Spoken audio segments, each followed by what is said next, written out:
Welcome Good back, on my little gamers. pug champs. Yeah, oh my god, we both waited. We go both for waited. it. We both waited. It's alright. Go for it. Send it. We both waited.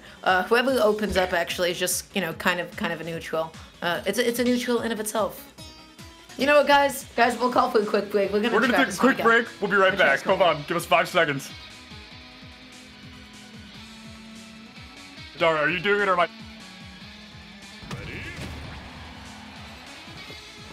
Alrighty guys, welcome back to EGFC Season 2. This is the final match between University of Hawaii and DePaul University. 22-2 lead from DePaul. This is huge. This is massive. There is nothing that Hawaii can do. The only thing that they can do is cry themselves to sleep and be Donskis with it. But it is obviously playing through points. Every single stock that you're left with at the end of the game is going to be a point for you. So, you know what? Even if you didn't win the battle, you could still win the war. So they're going to be playing through points right now. Right now, Palutena and Greninja. This is a matchup very near and dear to my heart. I am from New York. I see this every single week. All I know is pain.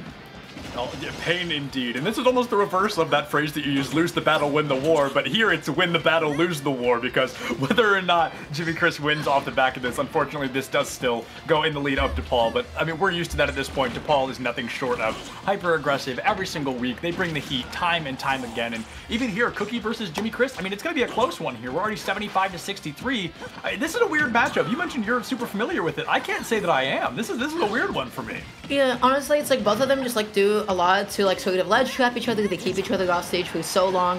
Greninja definitely has like a lot of tools to be able to chase Palutena so deep. Always going to be looking for those down tilts and dash attacks. Palutena does not do a good job against Greninja out of the corner, and honestly, neither does Greninja against Palu. So it's really all about who's able to set up those edge guards first, able to get the late hit of the dash attack. No follow-up though. That grab is going to be so big. Not sure about all those pummels though. Yeah, definitely a weird matchup here, 121 to 114. Just a 7% difference between these two players right now, both on their first stock. I mean, it's just so back and forth between the two of them. They're almost taking turns comboing one another, but nobody's like confirmed a kill yet. For sure, and that landing forward is, but Chris still going to be holding on to the double jump just to be able to jump past it. Wow, oh, that roll was beautifully timed, and that's going to do it. It's going to be as simple as that. Palutena, I feel like she hits a lot harder than a lot of people think she does. She's definitely a force to be reckoned with, and there's going to be that Nair train coming out in the blink of an eye. Just hyper-aggression. Cooki able to find 40% with, what was that, three Nairs?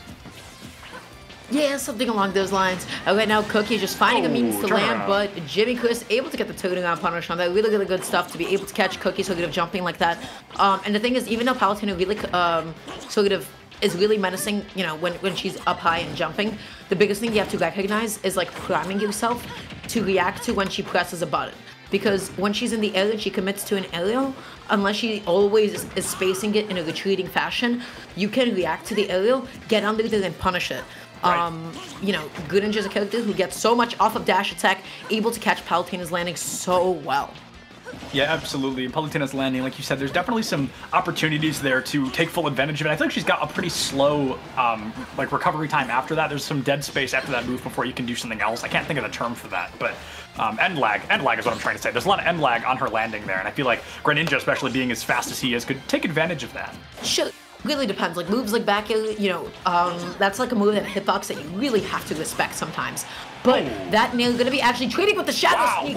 With jimikris taking full advantage of the situation, still being able to steal that stock for himself. Cooki not even going to be committing to the down tilt there. Going to be trying to just clean it up with the up smash, but not able to find it. That'll so quickly. And I've got to stop saying wow on stream, because last time EGF had like a highlight reel, I'm in there like 6 times going wow. So I got to start saying something else, because they're starting to catch on. But now jimikris with just a great combo there right at the end of things, able to take Cooki out off the right side of the stage into that death zone there. And now, I mean, all of a sudden the matchup so close turns into a decent lead here for jimikris, but I mean, one single mistake and that lead goes down the drain. Yeah, for sure. Right now, Cookie's just jumping with their back towards jimikris, and they're trying to mix it up with the dash attack, but that back throw not going to be able to do it quite yet. Just needed a couple of more percent, and that sure would have been able to do it. They try to go through the classic, the special, the goal behind back throw, not able to find it though. And right now, Chris is just dashing back and forth and running away with this lead.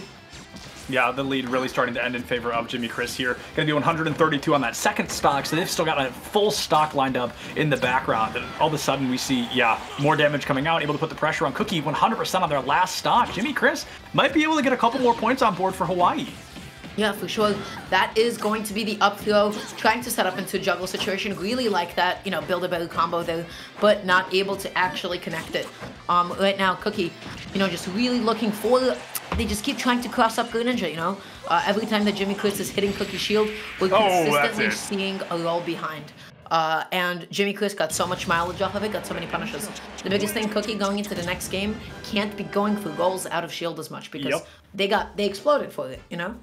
Yeah, no, definitely. I mean, we saw right in this final kill here, 3 rovers landed on Mars earlier this week, and it looks like Cookie's about to be the 4th because jimikris just knocked them out of the atmosphere. That was a great shot coming through, great water thing that I can't pronounce, and just great value coming out from jimikris all in all. You know, I feel like we don't see a lot of Greninjas. The one that I think of immediately is J-Grunt, but other than that, no Greninjas really come to mind for me, so to see another one coming out from Hawaii, jimikris doing a great job on it nonetheless, is going to be a good look. Yeah, it's nice to see some change-ups.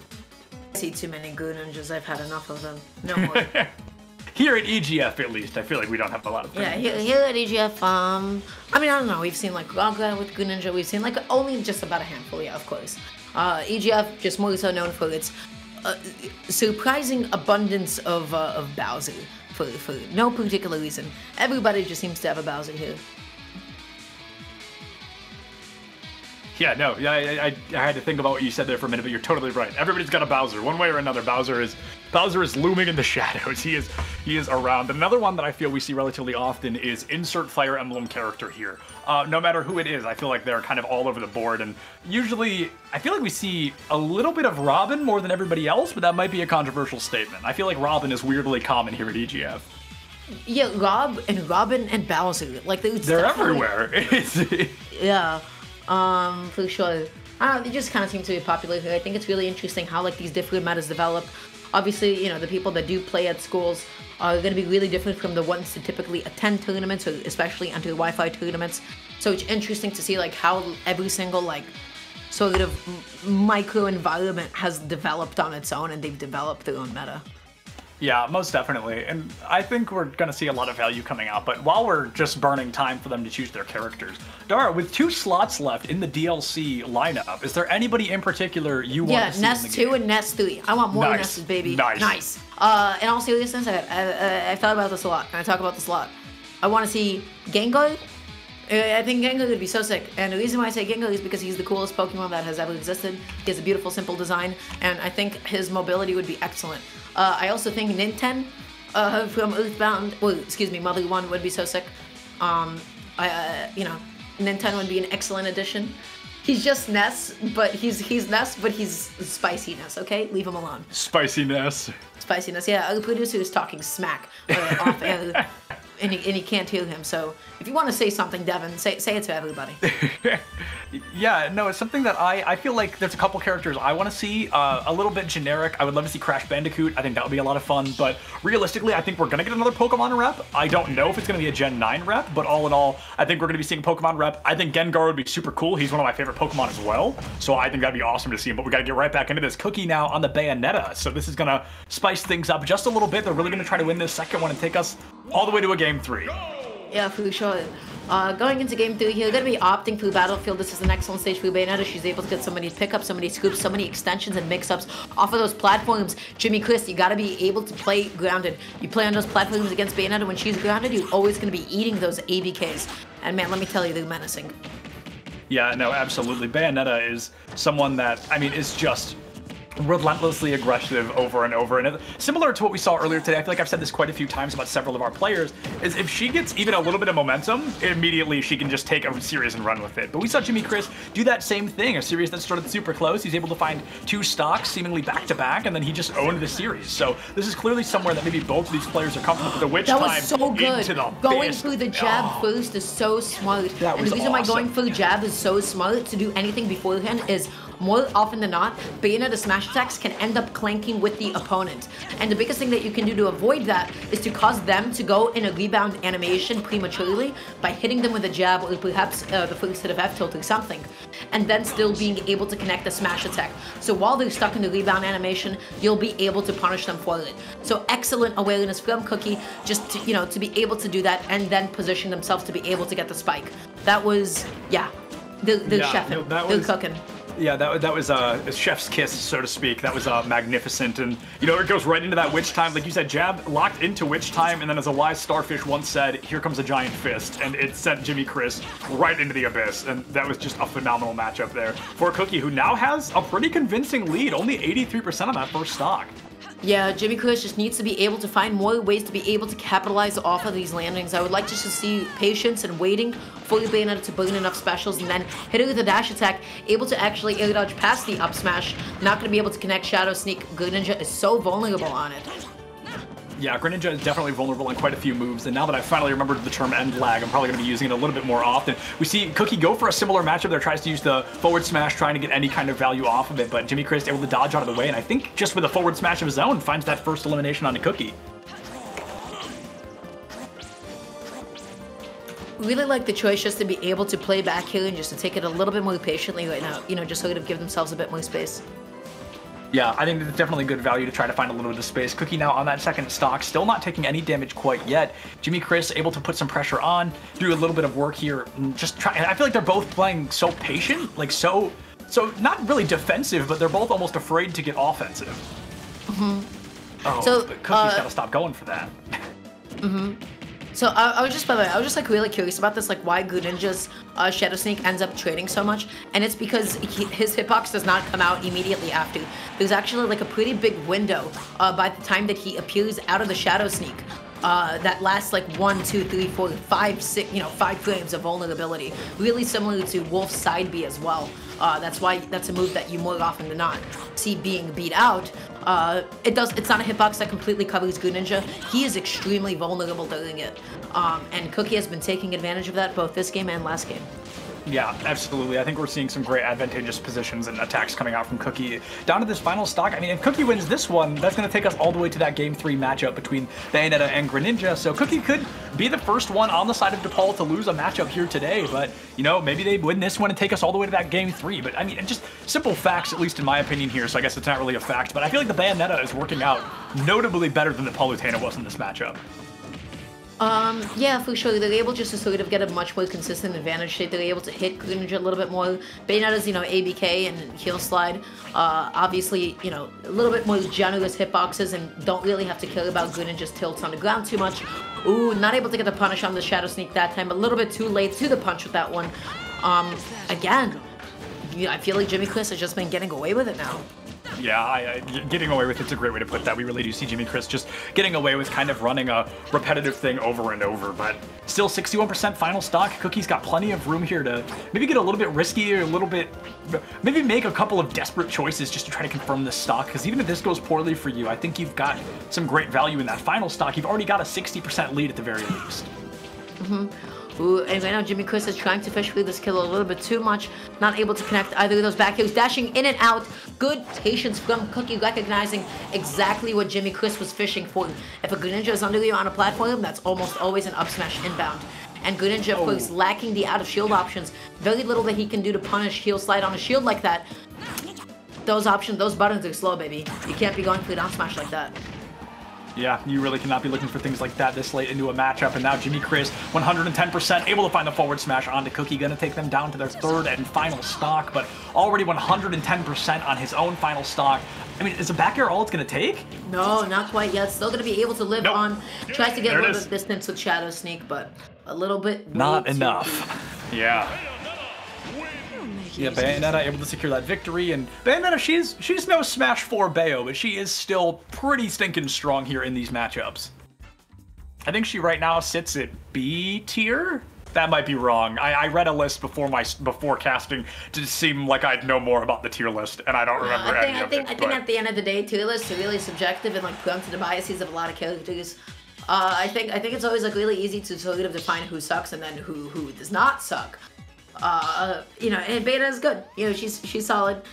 She obviously has like a lot of weaknesses and you know, issues as a character, but the biggest thing is like you have to approach this kind of a, you know, matchup really differently like you normally would. You don't want to be jumping as much because Cooki has been catching a lot of those jumps with ABK. You have to be playing out of shield a lot more and try to fish for landing catches because Bayonetta, after whiffing a couple of specials in the air, you know, she's able just to get, you're able to get so much mileage off of her. She can be stuck as long as like a whole second, which is a completely unique property to her.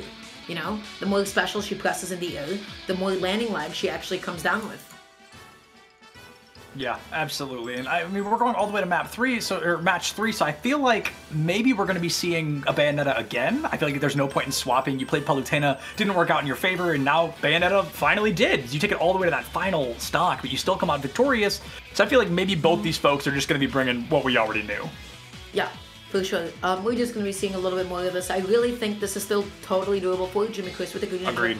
Really won't be seeing, really I'm not currently anticipating the character swap quite yet. I'm just taking a look at the channel just to see if we can get some sauce on the stage strikes right now. They seem to be going to small battlefield. This is an excellent stage for Greninja. Yeah. He's able to get a lot of landing catches, and the biggest thing about it is he doesn't have to worry about respecting the top platform anymore.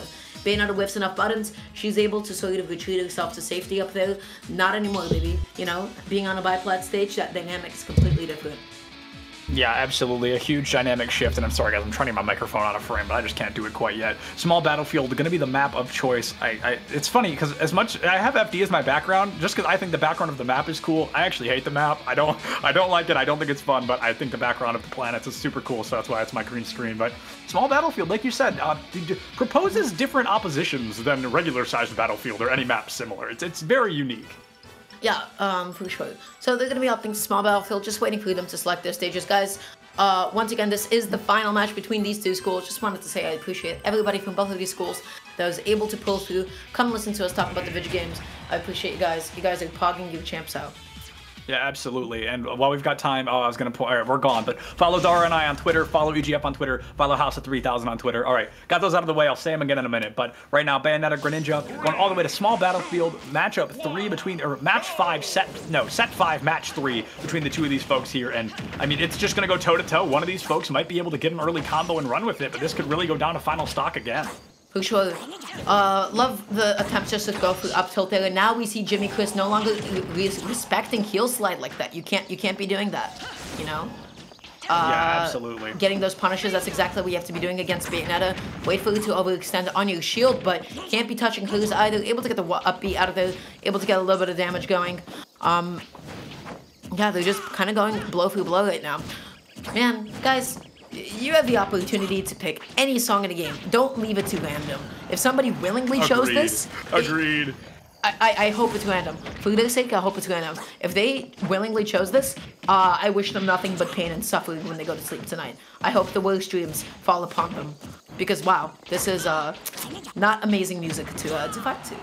Yeah, no, this is quite bland. We're literally just hanging out with those ambient sounds, the environmental noises, and now this almost feels like we're watching something we're not supposed to be due to the lack of music. It feels like we're interrupting a fight. Yeah, it's a realistic fight, you know. Ooh, able to get the witch time into the up smash, catching Jimikris, pressing buttons. You know, Cooki able to close out that first stock. Man, I gotta say, music sets the tone. It sets the adrenaline. It gets you going. You know, it gets you schmoovin'. Man, I love our stream producer. He gives us the best ideas sometimes. Off air, he just told us we should be commentating this like a documentary. We should be commentating this like we're witnessing history, like we are out in the wild. And wow, Cooki just barely able to make it back there. The wild Greninja in its natural habitat of small battlefield really has the home field advantage here, but unfortunately, Cooki gonna lose that first stock. The frog, whenever feeling threatened, tends to be jumping out, but that time ends up finding a reward for it right now. Ooh. Bayonetta, you know, always evasive, always so tricky to able to land a hit on. Yeah, the wild, evasive Bayonetta, known for having guns in her feet. Definitely something to watch out for, her #1 defense mechanism, but right now, Jimikris, this danger ninja frog, is all over the place. They are known for hunting their prey until the final stock. Excellent. I'm gonna be real with you. I don't watch enough nature documentaries. I watch too many nature documentaries, so it works out. Yeah, for me to be able to continue this analogy, but I'm glad we were able to have that nice little moment together. Right now, this is looking like a really even game right now. jimikris able to get the dash attack, but no follow-up for me quite yet. Oh! Beautiful whiff punish on that dash attack. Really making most out of that like period of time where Greninja just doesn't exist. Yeah, no, we see jimikris. I mean, it's looking closer and closer like they're going to be able to secure the first complete series, or the first complete set victory for Hawaii. So this could be great for them. Cooki might not be able to secure that 5 win for DePaul quite like we saw earlier today with William and Mary, but right now we see jimikris and Cooki. I mean, it doesn't get much closer than this. Cooki in a serious deficit. Great witch time, and here comes the giant fish. That one is not going to be able to take it quite yet, but the next one definitely will. Right now, Cooki trying to go for it all, trying to go for the up smash, not able to find it quite yet. They try to make themselves ambiguous with either, it's going to be an F smash or it's going to be an up smash. Can you understand the situation properly? Ooh, really good use of water choke, and the Cooki not able to actually convert off that heel slide. Yeah, not able to convert anything quite off the back of it. And now Cooki trying to find any kind of value, but something about jimikris, he just loves to live way high up into those percentages, way high up in those stocks. And now going toe-to-toe, I mean, it's just, it doesn't... Those empty hops, man, they're solid. They're baiting all these buttons from Cooki, and jimikris is able to capitalize so much off of them as a result. Wow, jimikris has a huge lead for themselves right now. They're still going to be living through quite a little bit. Goes through the up for a bit of stage control. Tries to go through the mix-up. I really like that. I thought that was kind of cute. Does not connect it. Yeah, we see jimikris now still 143%. Like I said, just loves to live into those high percentages. Cooki finally able to find that third stock, and right now the pressure coming out like crazy. And Bayonetta, I mean, can definitely come back. There's a comeback story written in here somewhere, but up against a player as consistent as what we've seen, I think we could see some. I think we could see a jimikris victory here.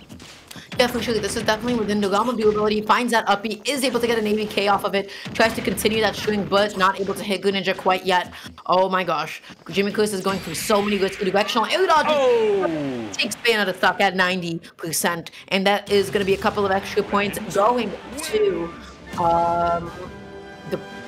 DePaul University, yeah, just a couple, excuse me, that's going to be a couple of extra points to the University of Hawaii, just sort of making sure that DePaul University won't come home with a resounding victory, only taking it 23-7. Yeah, 23-7 there. They finally are able to come back from the jaws of defeat. They're able to get a couple of points on board. That could have been 30-2. So we definitely see the pressure coming out. jimikris able to secure that only victory here of the full set victory for the University of Hawaii. But to win even one up against the Goliath that is DePaul University is something to be very proud of. And even those that did lose, I mean, Cheesebrain and Not Christian, and I mean, they really brought it all the way down to the wire in their matchups. Even though they lost, like, they absolutely played up to DePaul today. Yep, absolutely. And guys, with that being said, that is going to conclude DePaul University going up against the University of Ohio. Oh my God, Hawaii. There's too many similar syllables there. Okay, guys, you can't fault me on that one too much. Don't worry about your family friend. Listen, I got mine out here. What are we supposed to do? Pretend that we're commentators and we don't have microphones? It's realistic. It adds to the experience, guys. I am not sitting in front of the Final Destination map. I'm really sorry to destroy that imagination for you. But as Dara did say, the immersion is gone. We're human beings at the end of the day. It's like you can't always expect somebody to have perfectly shaved legs all the time. It's fine. Guys, with that being said, that is going to conclude DePaul University going up against University of Hawaii. Hope you guys enjoyed us talking about the games. Guys, if you aren't doing so already, you should be following official EGF on all of their social media, on Twitch, on Twitter. They all have that information down below. Just scroll down, make use of that mouse wheel. Then you should be following our lovely, amazing producer, Devin, at House of 3000 on Twitter, on Twitch, on YouTube, and on Facebook if you're a boomer. Really bringing to you top-of-the-line production every single Wednesday, East Coast Wi-Fi tournaments, every single, well, we don't have a set date yet, but we're starting to do some Wi-Fi monthlies as well with amazing pot prizes. You'll be able to see some amazing players from the East Coast there, so please go ahead and check them out. And then you should be following my lovely, incredible co-caster, Septolence, at Septolence on Twitter.com. And then, if you're also inclined to do so, you should follow me, because numbers go brrr, and you should boost my follower account. It's always really appreciated to do that. Yeah, no, there's no adrenaline rush quite like getting a new follower on Twitter. So we would definitely love to see you guys out there, and you can keep an eye on what we're doing. Like Darius said, we're doing things all the time. So we definitely want to be around. We'd love to see you guys more. We'd love to get to know you guys a little bit better. It makes casting for you all so much more fun. We're gonna throw it to a quick break. We're gonna get we have a whole other set coming up, 5 more sets, matchup between 2 schools who I can't remember off the top of my head. Actually, it is Canisius, I believe, with George Washington. Yeah, against George Washington, not the guy, the team. So we'll see you guys in just a couple of minutes. Don't go far. Plenty of Smash left for tonight.